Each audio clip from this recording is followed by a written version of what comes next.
পারে, সম্ভব নাও হতে পারে।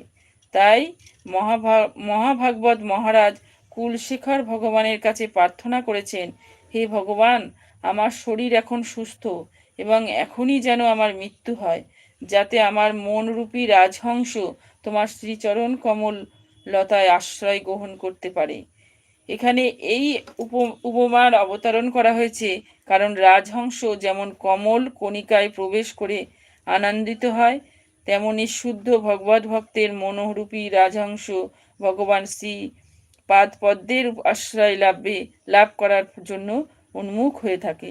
মহারাজ কুলশেখর পরমেশ্বরকে জানাচ্ছেন, এখন আমার মন অবিচলিত রয়েছে আর আমি সম্পূর্ণ সুস্থ রয়েছি।